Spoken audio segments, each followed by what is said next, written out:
KSC presents. Experts have discovered a dangerous mutant reptile in New Jersey. Reptile expert Dave Schneider and Dave Barkett are conducting research in Pine Barrens, New Jersey. As part of their work, Barnett is photographing some baby rattlesnakes. But as he stares through his lens, he notices that one of his venomous subjects has a terrifying deformity. Put simply, herpetology is the analysis of cold-blooded tetrapods, namely reptiles, amphibians, and cephalians. While such creatures seem otherworldly compared to our human selves, scientists believe that we have much to learn from them. Indeed, herpetologists' work is beneficial in a number of ways. For example, studying these animals can provide scientists with unique insights into the ecology of our planet. This is due to the fact that these creatures are able to sense subtle transformations in their environment. With that in mind, they can give a clear warning that an ecological shift is underway. In addition, certain poisons emitted by amphibians and reptiles can have medicinal applications. Some kinds of snake venom, for example, are used to prevent blood clots in patients who've suffered a heart attack or stroke. So, with much to gain from the study of these animals, there are a number of societies that promote herpetology. One such organization is Herpetological Associates. The group was founded in 1977 and specializes in threatened and endangered animal and plant species. In particular, its team are experts in creatures' habitat. With that in mind, they work to ensure the well-being of wildlife in forests, parks, and suburbs. To achieve its mission, Herpetological Associates work with different groups. The aim is to help clients complete projects without unduly affecting the environment. To achieve this, it liaises with states and federal authorities to acquire conservation permits. It also assesses habitats and takes stock of wildlife and plant populations. Herpetological Associates has offices in Florida, Pennsylvania, and New Jersey. The latter focuses its effort on the state's Coastal Area Facility Review Act. With this in mind, the group assists clients with their submission to various environmental agencies. These include the New Jersey Pinelands Commission and the Bureau of Coastal Project Review. Part of the work that Herpetological Associates do in New Jersey involve assessing the presence of poisonous snakes on building sites. The group's employees undergo extensive training to allow them to safely capture dangerous serpents. And of special interest to the organization are the northern copperhead and the timber rattlesnake. The timber rattlesnake can be found throughout the east of North America. What's more, no other kind of rattlesnake live in the wild in the US. Northern regions, where New Jersey is of course located. However, the creatures endangered in the state. The timber rattlesnake has somewhat of a frightful reputation, which is hardly surprising given that it's one of the continent's most lethal snakes. It can grow up to 60 inches in length, possesses large fangs, and is very poisonous. In fact, it administers neurotoxins, and its venom can lead to internal bleeding and muscle cells death. And the northern copperhead is equally fearsome. Confined to the east of North America, It's usually found where trees are plentiful. While smaller than the timber rattlesnake, its venom is just as dangerous, with bites leading to tissue damage, excruciating pain, and nausea. So, given their familiarity with highly venomous snake species, there isn't much that can faze Herpetological Associates employees. Nonetheless, some were stopped in their tracks in August 2019 when they stumbled across a strange mutant reptile while working in New Jersey. It was at the time that David Schneider, whose Herpetological Associates Northern New Jersey regional manager, and fellow scientist Dave Burkett were auditing pine barrens, NG, often referred to as the pines. The swath of coastal plain contains dense woodland and covers numerous countries in the far south of the state. Burkett explained the circumstances surrounding his and Schneider's unsettling discovery in an August 2019 interview with local Long Beach Island magazine The Sandpaper. He said that the land they were looking at was often used by female snakes to birth their young. As such, it's an area of interest for herpetologists. We were out surveying a certain area where we know that rattlesnakes give birth, Burkett told the Sandpaper. They have live young in late August. The young usually stay by the mother. Burkett's job involves investigating the endangered animal and plants in an area in order to advise the authorities on how to best proceed with their project. As such, he spent years observing rattlesnakes. However, neither he nor Schneider had ever seen a serpent quite like this one before. It seems that Burkett didn't notice the snake's deformity at first. Instead, he dutifully carried out his work, snapping pictures of the young reptile on his camera. When it moved to take shelter, however, he noticed that the animal was sporting a major abnormality. As a result, he brought it to the attention of his co-worker, Schneider. While the deformed creature in question appeared to be healthy, Schneider and Burkett nevertheless feared for the reptile's future. Its amazing abnormality would make it hard for the snake to make its way in the wild. As such, the Herpetological Associates employees opted to take the dangerous animal under their wings. However, before Schneider and Burkett would rescue the mutant reptile, they first need permission to move it. Burkett told the Sandpaper that the process is a special permit. He revealed, under the endangered species laws, it's illegal to handle or harass any endangered reptile or amphibians without that.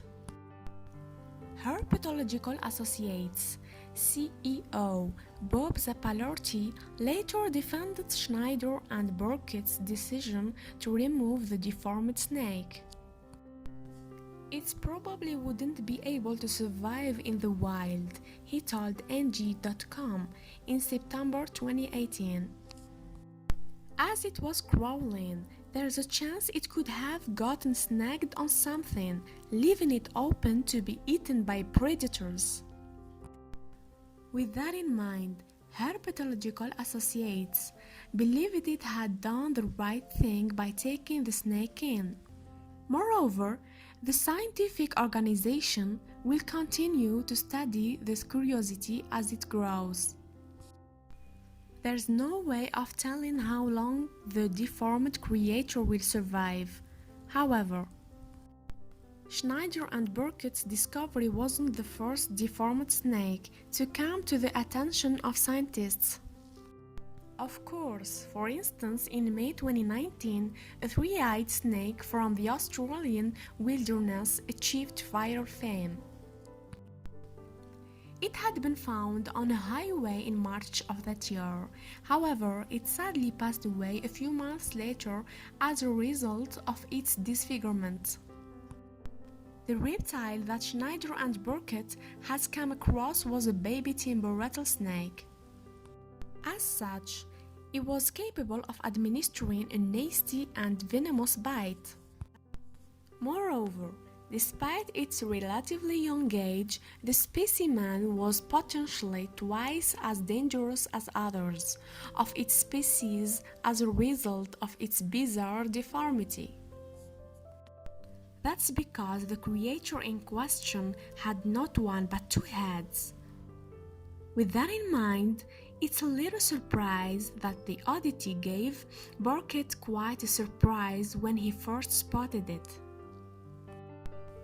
I just called the Dave Schneider and said, "Holy cow, this thing has two heads," he told the Sandpaper. Given the snake's remarkable malformation, it's perhaps unsurprising that Burkett and Schneider initially questioned that they'd seen. "We couldn't see the snake at that point," Burkett explained. "So I checked the shots on my camera and there it was, two heads." Upon further investigation, Burkett and Schneider discovered that both of snakes' heads worked independently. Furthermore, the 10-inch long serpent sported two pairs of working eyes and a couple of forked tongues. However, scientists are yet to determine the gender of the serpent. Both tongues are flaking independently of each other, so it's got two brains. When it moves around, you will see that one head goes one way and the other, and they are kind of fighting each other. And stiffen up, and then you will decide to go with the better half. So it's pretty interesting. That being said, the snake did have one head that appeared to be more assertive than the other. It appears the head on the right side is the more dominant one, but every once in a while the other head will want to go in a different direction. Given that the snake sported two working heads, it seemed that there was only two moniker that would do the creature justice. It was decided to name the snake after the two men who'd found it and brought it into the care of Herpetological Associates. With that in mind, it became known as Double Dave in honor of Burkett and Schneider. It turns out that Double Dave isn't the first snake to be born with two heads. The condition, which is referred to as polycephaly, is believed to occur in a similar fashion to when conjoined twins are formed. This takes place when an embryo splits into identical twins, but doesn't entirely separate. Zappalori explained the phenomenon and how it came to affect Double Dave in his interview with NG.com.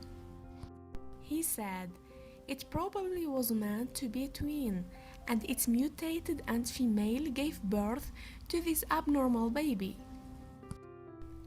Addressing the rarity of the snake's deformation, Zappalori added, "It's the only one ever found in New Jersey." In fact, across the world, two-headed creatures are believed to be a sign of impending disaster. As such, they regularly crop up in various myths and legends. In real life, however, animals with two heads are far more rare, occurring in 1 in every 100,000 births in the wild. That being said, two-headed snakes seem to be found fairly frequently. Indeed, just weeks before Double Dave hit the headlines, another two-headed serpent had been photographed in Bali. And in 2018, a beautiful lake snake named Tom and Jerry traveled from California to Switzerland to feature in the Reptile Expo. However, contrary to the popular phrase, when it comes to snakes, two heads aren't usually better than one. With two heads, even simple decisions can become a clash of wills. From deciding which way to slither, for example, or which side can eat first. As such, it's not unheard of for bicephalic animals to fight themselves for food. With this in mind, two-headed snakes can become easy prey for predators. As a result, the chances of Double Dave surviving into adulthood in the wild were extremely slim. That's why the Herpetological Associates had decided to take the otherworldly creature in. "We will take care of it," Schneider promised during an interview with The Guardian. However, even in captivity, two-headed snakes can be difficult to care for, as Cooper Salads knows all too well. Pictures that the Viper breeder took of a bicephalic copperhead had found in Virginia went viral in 2018. And Salade had felt obliged to care for the mutant creature as best he could. Since the snake had such an incomprehensible amount of media attention, there was a lot of pressure on me to keep that thing alive. Salade told Wired in June 2019, in a bid to prolong the creature's life, Salade had to force it to eat. However, there was no saving the serpent, and it died within months. In the end, Salade felt that death was the kinder outcome for the creature if it had been a snake that was born in my collection. "I wouldn't have told anybody about it," he informed Wired. "Honestly, I would probably have euthanized it myself, because it was so hard for the snake just being alive." Nonetheless, several weeks into its stay with the folk, at Herpetological Associates, Double Dave was still going strong. The creature seemed to be healthy. In fact, and its two heads were getting along just fine. However, Schneider and his co-workers were eager to scan the snake to determine whether its digestive system was fully formed. If Double Dave's digestive system is found to be in good health, it will reassure the snake's carriers that it can receive nourishment and can therefore thrive. If so, the future could still be bright for the serpent. That's because it's thought that two-headed snakes can survive for more than 15 years when reared in captivity. Thank you for watching, and don't forget to subscribe!